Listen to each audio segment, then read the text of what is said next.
जितात्मनः प्रशान्तात्मा परमात्मा समाहितः शीदोष सुखदुःखेषु तथा मानापमानयोः அதனால் நம்ம என்ன பண்ணணும், ஆத்மா ஒன்றே ஒன்றுதான் நினைக்கணும், ரெண்டாவது வஸ்து இல்லைன்னு நினைக்கணும். அப்படி நினச்சிட்டோம்னா இந்த ஆத்மாவையே ஜெயித்தவனாக ஆகிடுறோம், கட்டுப்படுத்தி அவனே ஜெயித்தவனாக ஆகிறோம். ரெண்டாவது வஸ்து இருந்ததே ஜீவாத்மான், அதையே இல்லாமல் ஆக்கி அதிலே ஜெயித்தவனாக ஆகிறோம்.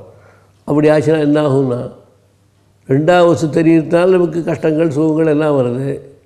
ஒரே வஸ்துதான் ஆத்மஸ்வரூபம் தான், ஜீவனே கிடையாது, பரமாத்மா தான். ரெண்டு பாலையும் ஒரு பால் ஆக்கிட்டால் ஒன்றா எடுத்துன்னு நினைக்கிற மாதிரி டம்ளர் பால், கிண்ணத்து பால், இப்படி 15 பால் வச்சுருக்கோம். எல்லா பாலையும் சேர்ந்து ஒன்றா பண்ணியாச்சுன்னா சரி பாலுன்னு ஒன்றா ஆகுது. அப்போ இதனால் அந்த பாலுக்கு பேதம் வந்தது, வேற்றுமை வந்தது. அது இருக்கிற பாத்திரத்தினால வேற்றுமை வந்தது. பாத்திரம் எப்படி வந்தது, நம்மால் தயாராக்கப்பட்டது.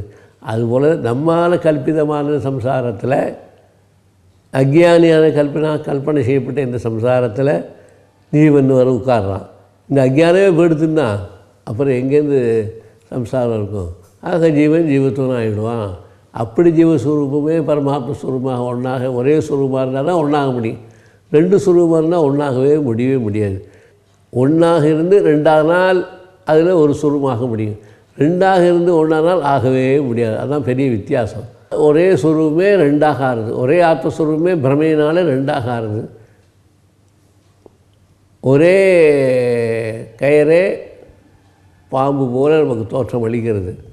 ஒரே மண்ணே பலவிதமான பாத்திரங்களாக ஆக்குறது. ஒரே தங்கமே பலவிதமான ஆபரணங்களாக ஆகுது. கடைசியில் எது மிஞ்சிருக்கு? தங்கம்தான் ஒன்று மிஞ்சிருக்கு. இத்தனை வடிவங்கள் இத்தனை வந்தாலும் அதுபோல் ஒரே ஆத்மா ரெண்டாகிறதுனால தப்பு கிடையாது. ஆனால் ரெண்டாக இருந்தும் ஒன்றும் ஆக முடியாது. ஏன்னா அதனுடைய வேற்றுமைகள் வெவ்வேறு, ஒன்றா இருந்து ரொம்ப ரொம்ப ரொம்ப கஷ்டம். அதனால் ஜிதாத்மனா நம்முடைய புத்தி மனசு எல்லாத்தையும் ஆத்மஸ்வரூபம் ஜீவாஸ்வரூபம் எல்லாத்தையும் ஜெயித்தவனாக நாம் ஆகிறோம். அப்படி ஜெயித்தவனாகும்போது என்ன ஆகும்? பிரசாந்த ஆத்மா. அவனுடைய ஆத்மஸ்வரூபம் பிரசாந்தமாக சாந்தமாக இருக்கும். ஏன்னா ரெண்டாவது வஸ்து எல்லாத்தினாலும் சுக துக்கமே வர்றதுக்கு வாய்ப்பே கிடையாது, புண்ணியமாக வர்றதுக்கு வாய்ப்பே கிடையாது. ஒரே ஆத்மஸ்வரூபமாக இருக்கிறதுனால பரமாத்மா சமாஹிதா, பரஸ்வரூபம் ஆத்மஸ்வரூபத்தோடு சேர்ந்து இருக்கிறதுனால, ஜீவஸ்வரூபம் சேர்ந்து இருக்கிறதுனால, ரெண்டும் வித்தியாசம் இல்லாமல் ஒரே நிலையில் இருக்கிறதுனால சாந்தி தர ஒன்றும் வராது.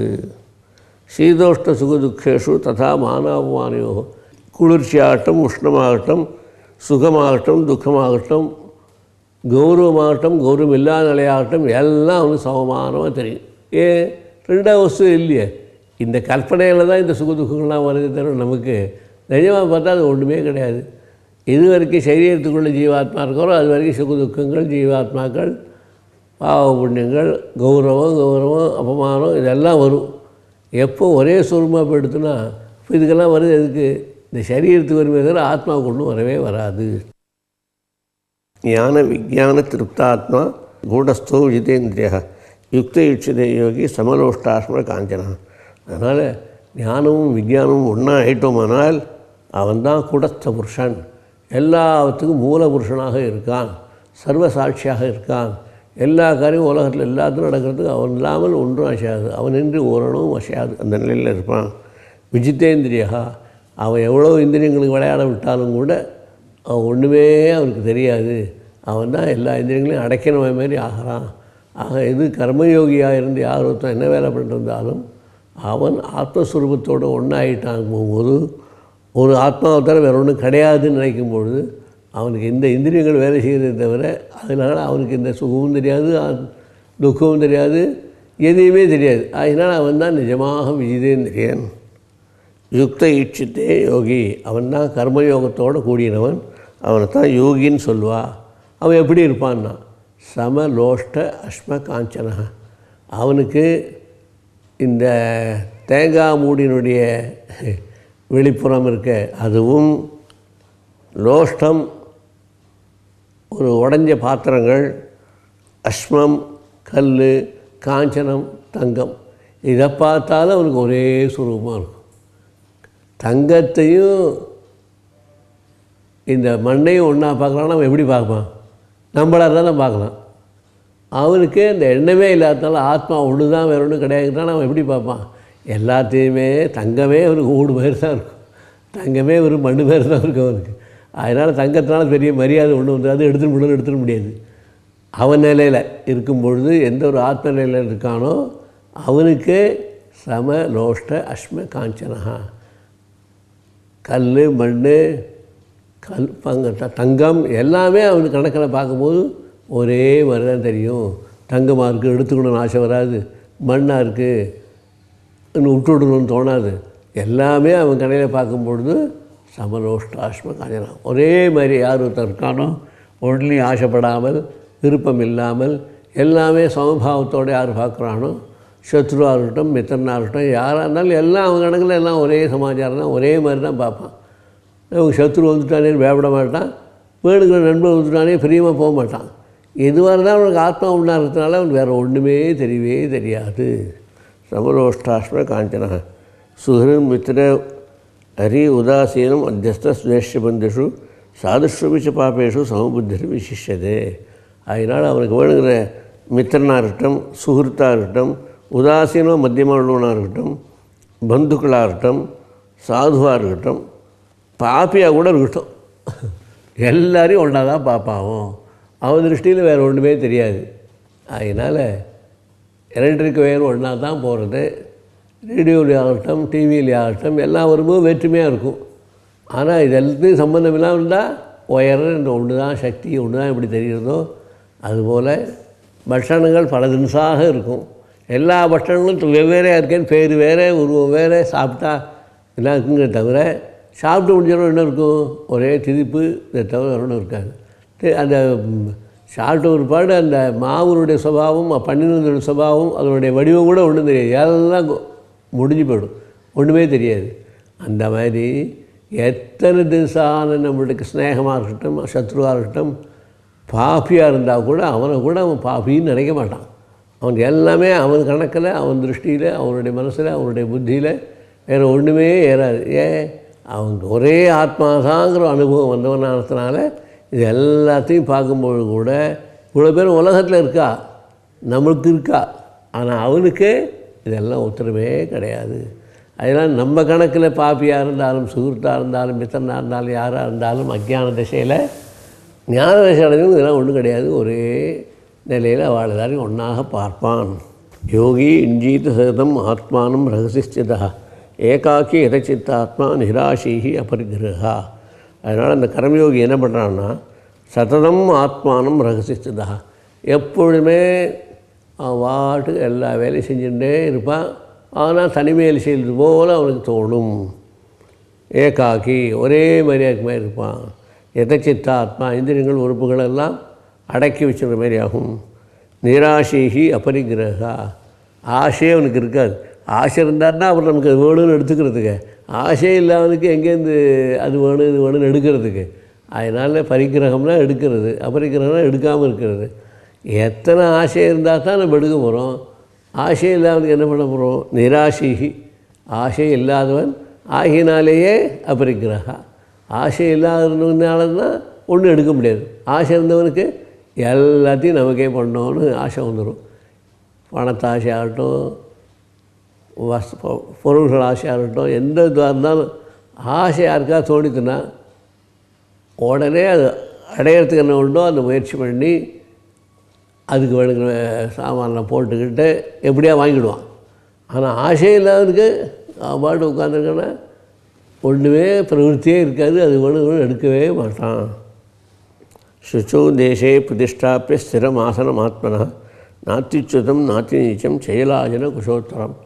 இப்படி ஒருத்தன் கர்மயோகியாக வந்துட்டான்னா அவன் எப்படி ஞானத்தை அடைய போவான் அப்படின்னா அதுக்கு வழிமுறைகளை சொல்கிறார். இது வரைக்கும் எந்த கர்மா பண்ணாலும் அவனுக்கு ஒன்றும் ஆசக்தி இல்லாமே பண்ணிடுறதுனால, எந்த புண்ணிய பாவமும் நேராதனால, எந்த பலனும் வராதனால அவன் இன்னும் மேற்கொண்டு என்ன பண்ணலாம் அப்படின்னு கேட்டால் சுஜோ தேசே பிரதிஷ்டாப்பிய சுத்தமான தேசத்தில் உட்காந்துண்டு ஸ்திரம் ஆசனம் ஆத்மனஹா, நம்ம உட்காரது ஜீவாத்மா உட்காரத்துக்குள்ள உடம்பு உட்காரத்துக்குள்ள ஜீவாத்மா உட்காரத்துக்குள்ள நல்ல ஒரு ஆசனங்கள்லாம் போட்டு உட்காந்துன்னு நாத்திச்சுதம் நாத்தி நீச்சம், ரொம்ப ஓசரமாக இருக்கக்கூடாது, ரொம்ப கீழையும் போகக்கூடாது. சைல அஜின குஷோத்தரம், வேஷ்டி மாந்தோல் குஷம் மூணையும் போட்டுக்கொண்டான். குஷமாக இருந்தால் குத்து மீனா மாற்றி போட்டுக்கொண்டான். குஷத்தை அடியில் போடு, அதுக்கு மேலே மாந்தோலை போடு, மேலே துணியை போட்டு உட்காந்துக்கோ. அப்போ தான் குத்துறது கூட தெரியாமல் இருக்கும். இல்லைன்னா உடம்புல அவருக்கு படும் இல்லையா, அவருக்கு அவன் விரும்பா போகட்டும், உடம்புல குத்தினா அது அவனுக்கு டிஸ்டர்பன்ஸ் ஆகிடும். ஆகினால அது கூட வேண்டாங்கிறதுனால கீழே குஷத்தை போடுன்னா தர்பைகளை போட்டுக்கோ. தர்பாசனம், ஆசனம் இடத்துல முக்கியமான விசேஷங்கள் தர்பாசனம் ரொம்ப விசேஷமாக சொல்லியிருக்கு. அதனால் தர்பாசனம்னா எதை பண்ணாலும் பலிக்கிறது கஷ்டம். அதனால் தர்பாசனத்தை அடியில் போட்டுக்கோ. அது இடைஞ்சலாக இருக்காமல் உனக்கு குத்தாமல் இருக்கு சௌரியமாக இருக்கும். அது மேலே தோலை போட்டுக்கோ, மாந்தோலை போட்டுக்கோன்னா. மாந்தோலை போட்டாலும் மனசு அடக்கமாகிடும். புலித்தோலை போட்டுவிட்டால் இன்னும் விசேஷம். புலித்தோலை போட்டோன்னா மனசு ஏகாகிரமாகி அப்படியே ஆத்மாவிலேயே நிலச்சி வச்சுருவோம். இங்கே அஜினம் சொன்னதுனால வெறும் தோலை தான் சொல்லியிருக்கார். புலித்தோலை போட்டுக்கோ, மாந்தோலை போட்டுக்கோன்னு சொல்லலை. புலித்தோலையும் போட்டுக்கலாம். புலித்தோலை போட்டுட்டாக்க ஆசனம் யோக சாஸ்திரத்தை சொல்லியிருக்கு. மான் தோலை போட்டுட்டா என்னென்ன பலன், அதுக்கு சஞ்சல நிவர்த்தி. புலித்தோலை போட்டால் என்ன பிரயோஜனம், ஏகாகிரத்துக்கு ரொம்ப வசதி. அந்த தர்பாசனம் போன்றவைகள்லாம் போட்டா என்னென்னா மனசுக்கு அங்கங்கே சுற்றாமல் உட்காரத்துக்கு ஒரு வாய்ப்பு. மனசு அங்கங்கே ஓட விடாமல் பண்ணும். தோலை போட்டால் ஒரே இடத்துல உட்காந்துரும் மனசு, புத்தி. அப்போது எதையுமே சிந்திக்காமல் ஒரே நிலையில் ஆகிடும். அதுக்காகத்தான் இந்த ஆசன முறைகள்லாம் கூட இங்கே ஞாபகப்படுத்துகிறார் பகவான். தத்திர ஏகாகிரம் மனக்கிருத்வா, அங்கே போய் ஒரே தினசாகத்தான் இருக்குங்கிற மனசை வச்சுக்கிண்டு மனக்கிருத்வா எத சித்தேந்திரிய கிரியா, இந்த மனசு வரக்கூடிய மனசு கிரியைகள் ஒன்றும் செய்யாமல் எல்லாத்தையும் அடைக்கிண்டு அப்படியே உட்காரணும். உபவிஷ்ய ஆசனே யுஞ்சன்னு யோகம் ஆத்ம விசுத்தியே. அப்படி ஆசனத்தில் உட்காந்து கண்ணை ஓடினு அப்படி உட்காந்து பிற்பாடு என்ன பண்ணணுன்னா ஆத்ம விசுத்தியே, சித்தசுத்தி மனசில் எந்த விதமான அழுக்கும் இல்லாமல் இருக்கிற அளவுக்கு பார்த்துக்க வேண்டியது. சமம் காய சீரோ கிரீவம், இப்படி உட்காந்தானோ அப்படி உட்காந்தானோ இப்படி உட்காந்தானோ பண்ணக்கூடாது.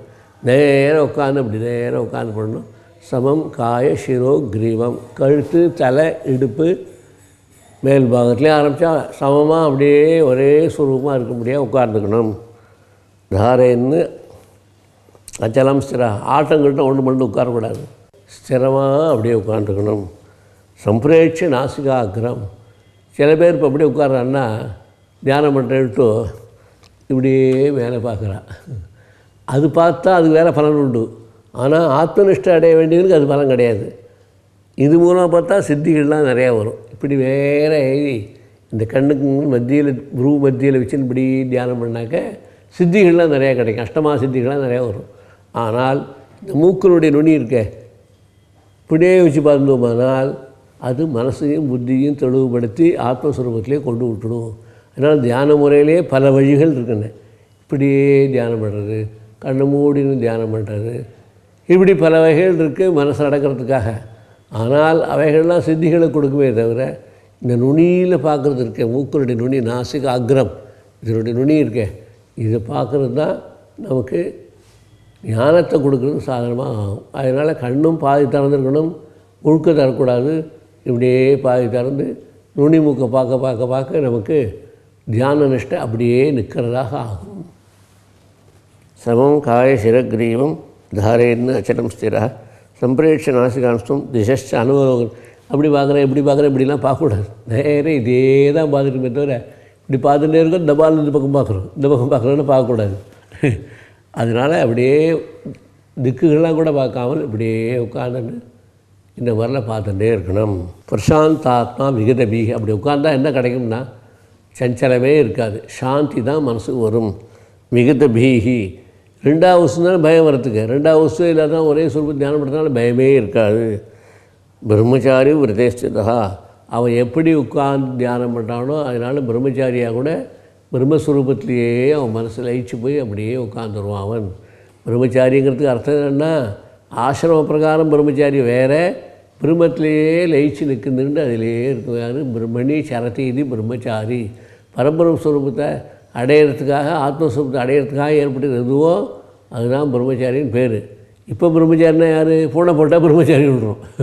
அதனால் அந்த பூனை போட்ட ஒரு பாடு தான் காயத்ரி மந்திரம் சொல்கிறான். அந்த காயத்ரி மந்திரத்துலேயே என்ன இருக்குது? அந்த காயத்ரி மந்திரத்திலே பரமாத்ம ஸ்வரூபம் தான் சொல்லிருக்கு. தியா யஹா நஹா பிரச்சோதியா, என்னுடைய மூளையை யார் ஒருத்தர் நன்னா வளர்ப்பாரோ அவர் தான் இருக்குது. அப்போ யார் வளர்க்குறவர்? மூளைக்குள்ளே உட்காந்து ஆத்மஸ்வரூபம் தான் வளர்க்குறதுன்னு அர்த்தம். இப்போ பிராமணங்கிறோம். இப்போ ஜாதி பிராமணம் ஒன்று, பிரம்மஸ்வரூபத்திலே இருக்கிற பிராமணம் வேறு. பிரம்மனிஷ்டா பிராமணா. பிரம்மஸ்வரூபத்திலே லயிச்சு இருக்கிறவன் யார் இருக்கணும் அவன் பிராமணன். இப்போ ஜாதி பிராமணன் நம்மளாம் இருக்கோம். நமக்கு இதனால் பேர் இருந்தது, அந்த நிலையை அடையிறதுக்கு வாய்ப்புள்ளவனானதுனால நீ அதெல்லாம் முயற்சி பண்ணிக்கோ அப்படின்னு வந்தது.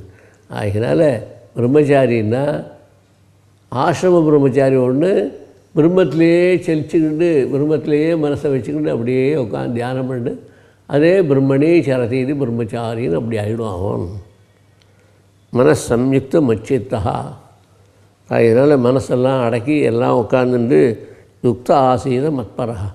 அப்போது மனசெல்லாம் அடக்கியாச்சுன்னா என்னாச்சு, புத்தியெல்லாம் அடங்கி போய் பரமாத்மாவிலே இந்த மனசு நின்றுடும். ஒரே ஸ்வரூபந்தான் தெரியும், வேறு ஒன்றுமே அவனுக்கு தெரியாது. ஏன்னா கர்மயோகம் பண்ணுறதுனால பல காரியங்களை பண்ணிட்டு இருந்தாலும் பலம் வராதனால புண்ணிய பாவம் வராதுன்னு சொன்னார், அவ்வளோதான். ஆனால் காரியம் பண்ணிட்டு இருந்தான்.